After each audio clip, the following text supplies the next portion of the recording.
Welcome back to Getting Started with Figma. In this video, we're going to create our first component. Components are a powerful yet flexible tool that makes designing and iterating faster. First, we create the master component. This defines the properties of the component. Then, we can create instances of that component to use within our designs. Instances are linked to their master component.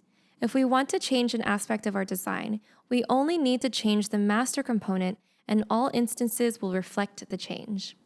This helps you quickly update all instances of a component to keep your design files up to date with the latest version. But when you need flexibility, you can override properties on specific instances. You can turn anything into a component, from simple shapes to more complex arrangements like icons, buttons, input fields, or menus.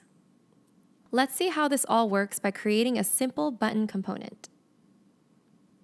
Our button component will be composed of two separate layers, one rectangle for the background color and shape, and also a text layer for our button's label. To start, we'll select the rectangle tool from the toolbar or use the keyboard shortcut R. Then click and drag a rectangle on the canvas. To make the button the exact size we want, we can adjust the width and height properties in the Properties panel. Let's set the width property to 200 and the height to 54. Next, we need to add a label to our button by using the Text tool. We can select the Text tool from the toolbar, but you can also use the keyboard shortcut T.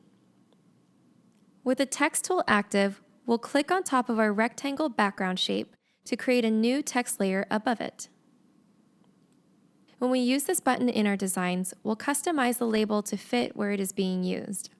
We'll keep the label generic by typing button for now. We've created both of the elements needed for our button. Now let's make a few more adjustments. The label on our button is still a little small, so let's increase the font size to 18 points. We'll also change the font from the default font Roboto to something different. Figma comes preloaded with hundreds of Google fonts for you to use in any of your designs, but you can also use your own local fonts. To learn more about how to use local fonts, check the link in the description to read the article on our Help Center.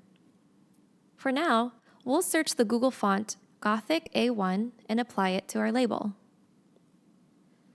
We'll also set the weight to medium and the alignment to center from the Properties panel. You may notice that our button label and background aren't aligned yet. We can select both layers by clicking on them while holding the Shift key.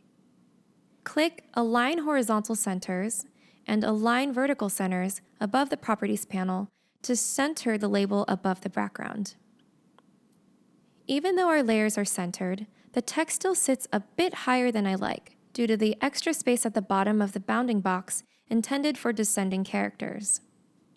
Let's nudge this down a few pixels using the down arrow key to make it optically centered instead. We'll also change the fill color of our text label to a white color. Next, let's change the fill color of our background shape to a blue color. To make our button look more friendly, let's round the corners by selecting the background layer and entering a value into the corner radius field in the Properties panel. To keep our designs organized, let's clearly rename our layers in the Layers panel. We'll rename the rectangle layer to Background and the label to Label. With both layers selected, click the Create Component icon in the toolbar.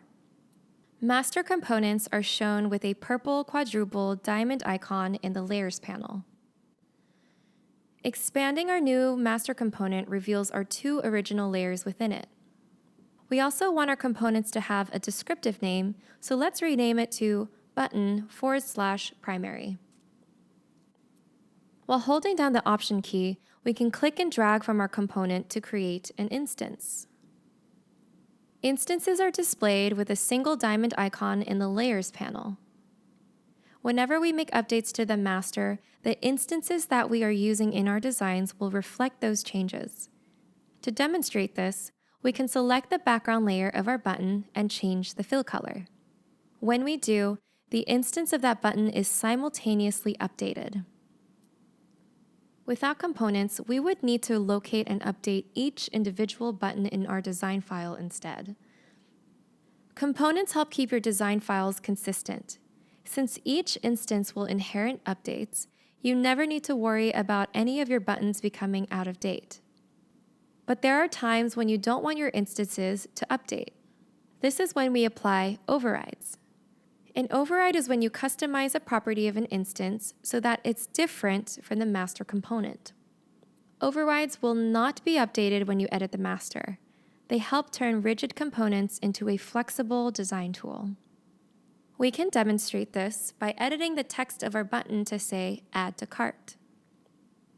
The new text Add to Cart is now an override for the original placeholder text. When the label on the master is edited, our override is still preserved. Fill and stroke color are two more overrides that you might use frequently.